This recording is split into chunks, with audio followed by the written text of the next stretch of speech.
Well, remember, this year we produced a series of reports showing how government tainted the water supply and poisoned the people of Flint, Michigan. But long before Flint, our Marines and reservists drank toxic water at Camp Lejeune in North Carolina. One Bay Area veteran said it made him sick.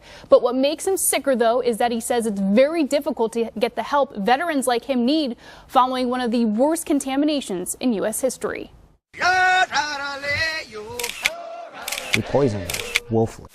Former Marine Corps reservist Robert Boulay trained at Camp Lejeune. I was always in shape. In the heat of the summer. This was August.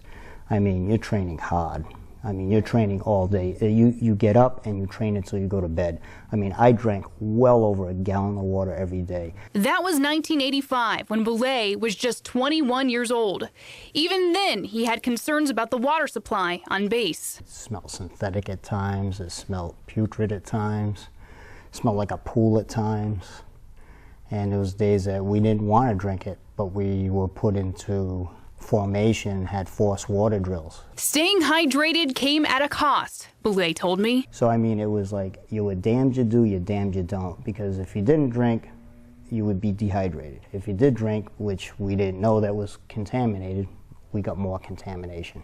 3 years before Boulay arrived at Camp Lejeune, the Marine Corps discovered elevated levels of chemicals in 2 of the 8 water supply systems on base. That list of chemicals found in the water later included benzene, which is known to cause cancer. They knew about this. This could have been changed. But it wasn't. Instead, says Boulay, it was covered up, and in the years after leaving Camp Lejeune, his health took a turn for the worst. In 2004, he was diagnosed with a brain tumor and had 90% of it removed. He says he suffers from neurological diseases, severe migraines, impaired kidney and liver functions. All of it he blames on the water. No one in my family has any of these health issues. I was a Golden Gloves boxer when I was younger. I was always a fitness buff, and maybe that's the reason why I'm in the shape I'm in. I mean, even my doctor contribute my health to being the way it is now is because I kept myself healthy. He basically said I outlived my life expectancy by 10 years. It wasn't until 2012 that Boulay discovered his suspicions about the water were real. At a Social Security disability hearing, a judge asked him if he had heard of the Caring for Camp Lejeune Family Cares Act. I says, no, I haven't. She says, well, you should have received something in the mail, you know, because they were sending notices out to everyone who was at Camp Lejeune for a survey, for a medical survey. The original bill protects active duty Marines, but not a reservist like Boulay. I was so upset when I heard this, that I was so betrayed by my government. The government who I swore an oath to serve and protect the citizens of the United States did not protect me while I was training at Camp Lejeune. A new rule proposed last year would compensate National Guard members and reservists who served at Camp Lejeune for at least 30 days.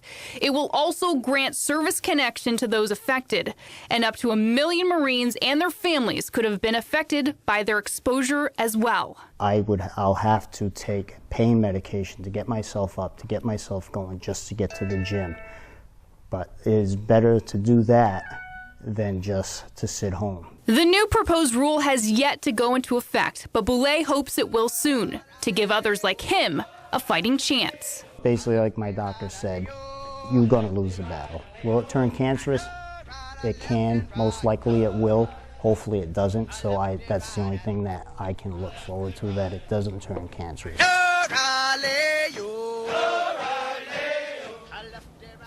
Now, in a news release from the Department of Veterans Affairs last month, Secretary Robert McDonald said, quote, "We have a responsibility to take care of those who have served our nation and have been exposed to harm as a result of that service. Establishing a presumption for service at Camp Lejeune will make it easier for those veterans to receive the care and benefits they deserve."